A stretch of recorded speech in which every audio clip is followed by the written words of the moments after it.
Welcome to the Ask Skinny podcast with a guest. I'm proud to present Terry Tucker from Denver. Terry helps people find and live their uncommon and extraordinary lives through speaking and coaching. Terry, please tell us more about yourself. What is your story? Well, Peter, thanks for having me on today. I'm really looking forward to talking with you.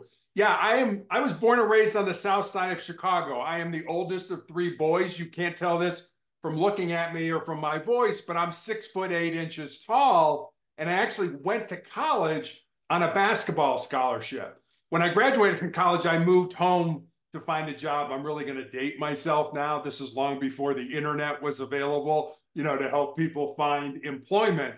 I found that first job, excuse me, in the corporate headquarters of Wendy's International, the hamburger chain, in their marketing department.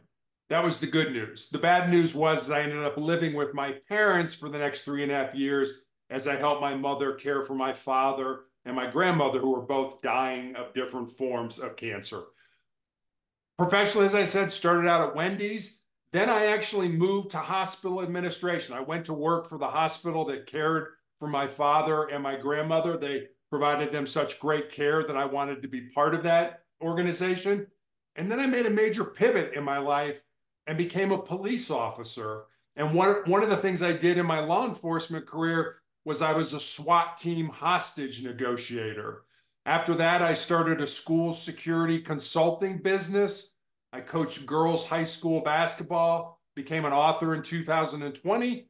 But for the last 11 and a half, actually almost 12 years now, I've been battling a rare form of cancer. And then I guess just finally, my wife and I have been married for 30 years. We have one child, a daughter, who's in the military here in the United States. Ooh, that is a really interesting story.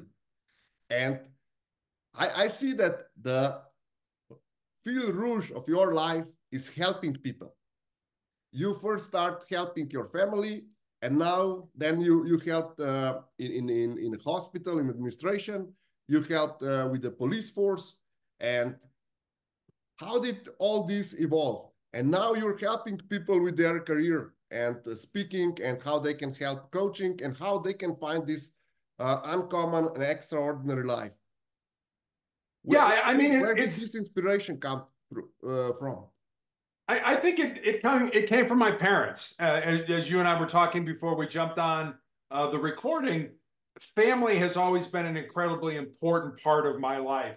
My mom and dad, I think, modeled what a good family should be, loving each other, caring for each other, supporting each other. And I have no sisters. I have two brothers. We were all athletes. We all played sports up through college. I had one brother who actually played professional basketball here in the United States. And so my parents used to do what I call divide and conquer parenting, where, I would have a game on a certain night at a certain time, and my brother would have a practice at the exact same time, at another location. So my parents were always dividing up, and okay, I'll go and be with Terry for this, and you go be with Larry for that, and that. So our parents really, really taught us the value of family.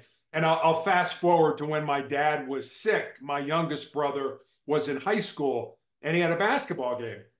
And I was an adult. I had a job, everything like that. And I told my dad, I said, hey, I'm not going to go to my brother's game. And my dad said, yeah, no, you're going to your brother's game. I said, no, I'm not, Dad. I'm going to go work out after work. I haven't worked out in a few days. And my dad said, no, you're going to your brother's game. And I was just trying to, sort of spread my wings and be that, be my own person. But my dad kind of put it in perspective for me. He said, you know what? I'm dying, and your brother needs you at that game. And my dad was right. He was absolutely right. I was being a jerk. My dad was absolutely right. So I found another time to go work out, and I went to my brother's game to support him because, like I said, our family was all about caring, loving, and supporting each other. Okay, so how are you now translating this into helping coaches and helping building the speakers? How did all this family and support help you translate that into supporting new coaches? Yeah, I mean, I think we're all trying to find our niche. We're all trying to find what we're supposed to do in our lives. And I remember back when I read Victor, oh gosh, his name just went right out of my head. Man's Search for Meaning. I'm sorry, I just had a brain fart there. And he talks about how we all have a purpose in life, and that we should not find in our life an abstract meaning of it. That there's a reason we were put on the face of this earth. And I think a lot of people, we look at things, Peter, and I found this as I get older. We seem to think that we are born empty, and that when we get out of school, we get into life, whatever that looks like for us, whatever life looks like for us, that our job then is to fill our empty self up. We've got to get a great education, make a lot of money, have the nicest car, the nicest house, the latest gear. And what I found is we're not born empty. We're born full. We're born with everything we need to be successful in life already inside of us. We just need to find that, pull it out, and use it to our advantage. So our job should not be to fill ourselves up. Our job should be to empty ourselves out, certainly for the betterment of ourselves, but I think also for the betterment of our families, of our communities, of the people that we're coaching and working with. And so I try to approach it from that perspective. Don't look at it as to what you can get. Look at it as to what you can give. And I think what I found, the money will come when that happens. And also, you'll be much more fulfilled. You'll be much richer in your life if you spend your life giving of yourself. I want to die empty, having emptied myself out of everything, all the gifts that God gave me. That's a really higher purpose in life, and I really like that. I also like what you said. It's important what you can give and not what you can get. And I do believe that is also one politician once said, ask not what government can do for you, but ask yourself what you can do for the government. And I do Yeah, believe, go ahead. I'm sorry. sorry, I do believe that that is important also in business. It's important what you can give. And I'm 100% on your side that money will follow if you do that from your heart. Yeah, I mean, if you look at all the human resources surveys that have been done, and certainly the ones that I've read, financial compensation certainly is important. We need to pay the bills. We need to save. We need to do those things. But it's low down on the list. I mean, it's probably seventh or eighth in terms of what's really important to an employee. They want to be valued. They want to feel that they're contributing to whatever the organization is doing. And things like that are much more important to people than are how much money am I making. And I remember when my nephew got out of college and he was asking me about, what job do you think I should take? And I said, what's in your heart? What are your unique talents? What are your unique gifts? Follow that. And he said, well, what about the money? And I told him, I said, never take a job for the money alone, because you won't be fulfilled. You won't be happy because it's just not that important. Now, I know it's important. Don't get me wrong. I'm not saying money isn't important. But what I am saying is what you contribute to life is much more important. The people that get surveyed about what leaving a legacy means never say anything about, I'm going to leave my kids money. No, it's about values. It's about dreams. It's about experiences that we experience together as a family that are important. That's what I want to leave as a legacy. Like you say, if you do the right thing, the money will follow. That is a great insight and a lot of wisdom in such a short time. I would like to ask you, on behalf of our listeners that are trying to become speakers and coaches, you said money is not that important. Would you agree that it's really good if they would do some volunteer work in order to become better speakers? I remember in the 80s, it was like, go to your church, prepare a speech for for the people that go to your church and just do a lot of speeches, and that is how you become good in speaking. Would you agree with that? I would. I just actually had an article published about podcasting, and and I can't remember this man's name. It's a funny name. It's like Mr. Cow or Mr. Cattle or something like that that he goes by, and he's very influential in the YouTube business. And when people ask him for help, he tells them, "Yeah, I'll help you, but first, go make 100 videos, and after you made your 100 videos." Come back and talk to me. And what he says is 98% of the people never do the 100 videos. They never put in that work. And the 2% that do end up not needing his help because they figured it out as they've gone along. So yeah, I mean, I think about the first time I ever did a podcast. I had started a speaking business and then COVID hit. And a friend of mine reached out and said, "Would you like to be a guest on my podcast?" And I said, "Sure. What's a podcast?" I had no idea what a podcast was, Peter. And I mean, and he told me, and I said, "Sure, I'll do it."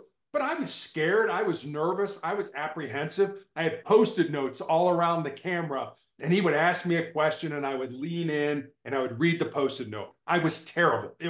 I provided no value whatsoever to that audience, but I liked it. And so I was like, okay, I'm going to be good at it. But how do you get good at it? You've got to do the hard work. You've got to like the grind.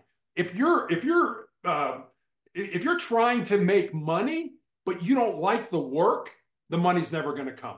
You've got to like the grind. You've got to like getting up and doing things that are uncomfortable in your life. So I would absolutely do that. I would say find things in your life. If you're a speaker, find places to go and talk. I don't care how bad you are, and then ask people for feedback. What did you like? What didn't you like? How can I get better? And don't take it personally. If somebody said, "I thought it was a terrible speech," okay, what can I learn from that? That's fine. But yes, absolutely give as much of yourself as you possibly can. And if you do that, one, you'll get better, and two, the money will come. Thank you. I have to ask you something. You said, "Go give a speech. Don't worry if you're not perfect." Would you agree with one of my favorite quotes? And this is, "Done is better than perfect." It's important that you do it, that you go, and you just need, as this guy told his audience, you need these 100 videos. You need your 100 speeches in order to get or to start getting good in speaking. Yeah, I would absolutely agree with that. I mean, think about the first time you did anything in life. The first time I did that podcast, I was terrible. The first time you drove a car, were you any good at it? The first time you made a meal, were you any good at it? Now you're Italian, so you may have been very good at making a meal. So, I mean, but the first time we do anything in life, we're not going to be great at it. But it's like I said, you've got to enjoy the work. You've got to enjoy what you're doing. If you want to be a speaker, you've got to enjoy speaking. You've got to enjoy talking. And I remember now I'm probably closing in on about 700 podcasts that I've done around the world since I started the podcast. And I remember I was talking to my publisher one day and I said, "Scott, I listened to every podcast I've ever been on because I want to have better stories. I want to see how many times I say, or things like that. Because what I want to do is, one, make the host feel like this was time well spent. And number two, provide value to the audience. So I want to get better. And I'll never forget, he said to me, well, Terry, no, you don't understand. It's not about being good. It's just about not sucking. And I said, "Well, thanks for the title of my next book, Just Don't Suck." But I said, "No, that's not what it's about. I want to be good at it. But if you want to be good at something, you've got to enjoy the work. You've got to enjoy the grind. Because if you don't, life will get in the way. You'll get bored. You'll have other things that'll come up that you want to do, and you'll push that aside. If you love the work, if it's in your soul, if it's in your heart, you'll be willing to make those mistakes. You'll be willing to do the hard work to make yourself the best you can be." Thank you. I'm 100% on your side on that. As for the speaker's insight, what would you recommend? How should person that would like to become a good speaker in the next, let's say, 3-5 years, how should they go about it? Should they go for a course? Should they find a coach like yourself? How should they go about it, and how should they start? Of course, as you said, you already mentioned they should speak a lot, but what is the best way to start? Is there a book? Is there a course that you would recommend? What I've done is I spend time on YouTube watching other people speak, people that I think that are good at what they do. And I look at them, and I'll be honest with you, I steal a lot of the stuff that I see. You know, it's like, hey, I really like the way that person handled that situation, or I like the way they handled that question, or I like the way their body moves, or whatever. So again, it's you think of it as a craft, and you're a craftsman. How do you get better? How do you find people that will help you? And you would be amazed the number of people that are out there that if you sent them an email or picked up the phone and called them, that would say, sure, I'll help you. I'd be more than happy to do that. But understand that if you ask somebody to help you, you better be willing to put in the work. You better be willing to do what they recommend or suggest. So I would absolutely just find people that you think are good speakers, whether you go to church and you listen to a minister give a homily, or whether you're listening to a politician, or you go on YouTube and you find people that you think are good, and then steal what they're good at and try to apply it to yourself. Not everything's going to work. You're going to have to try some things. Another thing that I think is really, I have not done this, but I've heard of other people that have done this. Go to comedy clubs and do stand-up comedy. Get up on this, when they have an open mic night, and get up there and try to tell some jokes. You will fall on your face. People won't laugh. You may even get booed, but you will get better at speaking. You will get better at presenting. You will get better at using your body to make a point to the people you're talking about. I really like the idea of open mic in a comedy club. And I also know that even the biggest names in comedy, they still do open mics, and they test a lot of things with the live audience before they go on TV and have their show, because they already get the feedback. You said they might get a boo for a joke, but when they go live on TV, they already have all the boos. And right. They can do the jokes that did work well. That is important, I believe. Absolutely. I would also like to ask you another question that is really important for me. You said, check what other people are doing. Would you recommend for every speaker to develop their own style of speaking, or should they imitate? Or if we go one step deeper, when should they stop imitating, and when should they start developing their own style of speaking? Yeah, that's a great question. And I think if you don't know what you're doing, imitation is I think one of the best ways to start. I don't know where I'm going. I don't know how I feel about this. So I'm going to imitate this person and see if it works for me. You'll figure out real quickly if that's comfortable for you, if it feels right. And I spent a lot of time not necessarily worrying about the words. One of the things that I learned when I was a hostage negotiator on the SWAT team is I remember they gave us a formula of how we communicate, not just as SWAT negotiators, but all together, how you and I communicate, how we communicate with our families and friends. And that formula was 7-38-55. So 7% of the way we communicate with each other is the word, or are the words that we use. That's only 7%. And think how we agonize over, I got to have the right words. That's only 7%. 38% is the tone of voice that you use with those words. And then 55% of how we communicate a message with another person is our body language and our facial expressions. So think about that in terms of, it's the words, it's our voice. No, it's your body. If you and I are talking and I'm sitting here playing on my phone, what message is that sending? That you're not important to me? Or if you and I are talking and I've got my arms crossed, maybe that says, Terry's not interested. It's a closed body posture and things like that. So understand that how you communicate, whatever message it is, whether you're speaking, whether you're doing comedy, whether you're giving a speech in your church, is your body language and how you're projecting that. So I would absolutely look at people and say, how are they using their body to communicate? To communicate their message.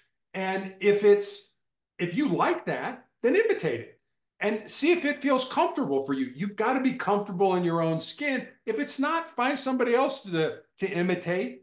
And then I think over time, you will sort of get rid of the things that you're imitating and you'll develop your own style, your own way of doing things. And that'll just come the more you do.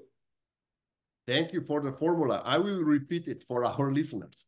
7% are the words, so the content. 38% is the tone of the voice, and 55% is body language and facial expression. I would like to know your opinion. You mentioned that you were really good in sports when you were young. How important is sport and doing sports regularly for your body language to develop? I think you have to be comfortable in your own skin. And I think in order to do that, you got to move your body. And we become very sedentary, I think, as a world, as a society. I mean, when I was growing up, it was you go out, get on your bike, you ride around, play with your friends. You know, you came home for dinner, and then maybe you went out until the street lights came on, and then you had to be home and that kind of thing. So I was always active. I was always physical. And then as I started to get good at basketball, again, I loved basketball. I loved the work that I was able to put in to getting better at basketball. So I wanted to do that more. So I think, you know, if you look at sort of a three-legged stool, mind, body, and spirit, I think you need to incorporate all three of those to be successful in anything you do. You need to have a way of thinking. You need to be a learner, a lifelong learner.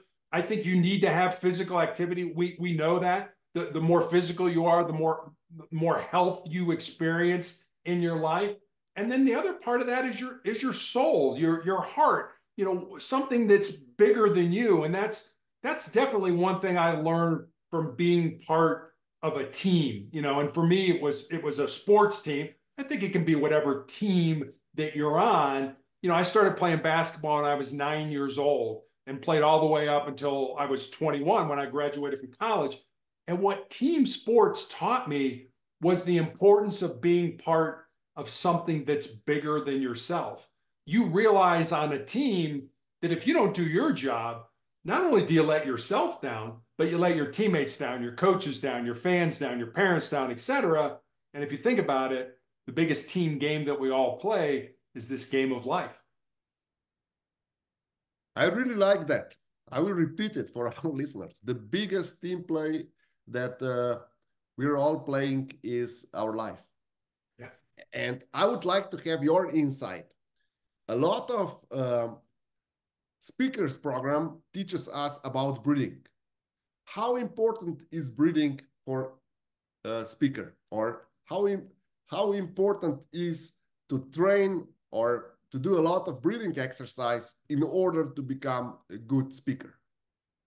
I think breath is very important. I do breath work every day. And, you know, when you do virtual events, a virtual speaking event as opposed to an in-person one of the things that is recommended to generate more energy is for you to do that standing up.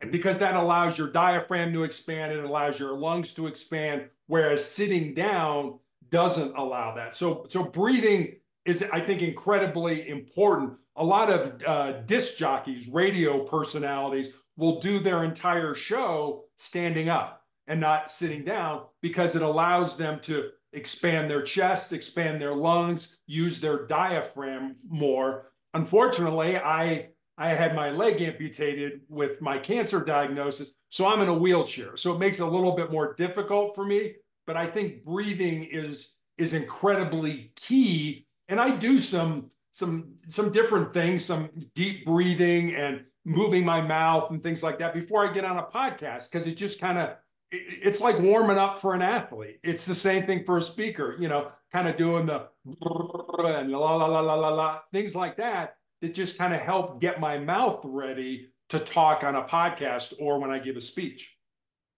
Thank you. I'll repeat that as last tip. If you can, if you have a online speech, just do it standing up. It helps you a lot, and it also adds a lot of possible expressions. It adds more agility to it, and of course helps you present it in a much more entertaining way, even if I may say so. Yeah, I mean, it really is about energy. You know, the energy that you bring to whether it's a podcast, whether it's a speech, what energy are you bringing? Because if you're bringing energy, you're projecting that energy onto the audience as opposed to the person that, you know, we've all heard those monotone professors or high school teachers that it's like, oh my gosh, this is so boring because there's no inflection, there's no movement. Again, how do we communicate? 55% is our body language. If you're not moving your body, you're having an awful hard time communicating your message. Okay, I really like your last hint about the energy. How would you go about infusing more energy in our speeches? And not too much energy, because some speakers are just full screen of them. With especially with the Italian people, we have huge problems because we speak with our hands. That is why I always use a pen, so that I'm not all over the screen. Yeah, that's a great question. I think it's just like if you look at whether you're doing a podcast or whether you're doing a speech, the same way as if you're preparing for an athletic event. You know, you begin to warm up, whatever that looks like for your body. Maybe you do 10 push-ups before you get on or you go on stage or whatever that ends up doing. I would say experiment, whatever works for you, but sort of to get the blood pumping, get things going, you know, in your body and in your mind. And I think that generates energy. And the other thing I'll say is you got to love what you do. If you love what you do, that shows, that comes out in how you project yourself. I'll give you a kind of a funny story. When my very first job at Wendy's, I was a field marketing trainee. And one day I'd been at Wendy's about 3 months. And one day I get a call from the secretary to the executive vice president of marketing and advertising asking me to come to his office. And his name was Bill Welter. And I had no interaction with Bill. He was responsible for everything marketing and advertising related for Wendy's all around the world. I was a trainee, you know, he was like the top guy. And I get to his office and his secretary is waiting for me with a binder. And she said, Bill was supposed to give a speech to a group of bankers in downtown Columbus, but he was tied up and he wanted me to give the speech. Now, the speech started at noon. It was 11 o'clock already. And she gives me the binder and says, if I leave right now, I should make it just in time to give the speech. Now, keep in mind, this was long before GPS or cell phones was available. So I sprint to my car, pull out the map, find the location to the hotel. I did get there just in time to give that talk. But think about it. I was given a speech that I had never seen in my life. I had not even looked at it one time. And here I got to give this speech to a group of bankers. Peter, it was horrible. I was terrible. Trying to give somebody else a speech that you had never seen before, never practiced even once, made for a terrible time. And I'm sure I projected that onto those bankers. It's like, I'm stumbling through this speech that I've never seen before. Think how horrible that, I mean, I know how bad I felt. Think how horrible that must have been for them as well. So practice what you do, prepare yourself just like it's a game, and then get out there and have some fun with it. Okay. Just one more opinion I would like on one more subject. There are a lot of speakers or coaches for speakers that recommend that you listen to your favorite music before you go on stage. What's your take on that? I don't listen to music, but if that works for you, do it. You know, again, you've got to figure out what works for you. I mean, we used to say in athletics that if you were on a streak, don't mess with the streak. So if you're eating 3 eggs before you go and play every day and you're having great games, keep eating the 3 eggs. Whether it's helping you or not, psychologically, it's absolutely helping you. I would absolutely just figure out your routine. What do you do every single time? I mean, I like to get to an event at least the day before. I want to look at the event. I want to get up on the stage. I want to see where the people are going to be. I want to stand in the back of the room. I want to hear the acoustics and things like that. I want to be as prepared as I can. I don't want to walk in cold to a place I've never seen before. I want to practice my speech in that environment when nobody's around before it and things like that. I want to, you know, I want to know as much as I can. It's kind of like doing a scouting report on a team that you're going to play. What are they good at? What are they bad at? How can we take advantage of it? I'm doing a scouting report on me. How is this going to work? How do I feel today? You know, I'm still being treated for cancer. How am I going to work this out? How am I going to make sure that I give the audience the value, that I bring the energy, that I give them something to walk away with that is positive? I've got to figure all that out before the speech. If you're trying to figure that out as you're doing it, it's going to be an awfully difficult thing to do. So figure out what works for you. Do you need to lay down and meditate for 5 minutes before, 10 minutes before? Whatever works for you, do it. Experiment with it. If it works, keep doing it. If it doesn't, change it to something else. Thank you for all these insights. I'm sure our listeners now have at least 10 good advices. Is there anything you would like our listeners to take specific that you would like our listeners to take from this interview? Any quick tips or trade secret you can share? I guess let me tell you a story, and it kind of goes back to the born empty, born full scenario. I had my foot amputated in 2018 because of my cancer, and had my leg amputated in 2020, again, because of the cancer. And recently, a couple of weeks ago, I had a nurse ask me, what was it like to lose my foot and to lose my leg?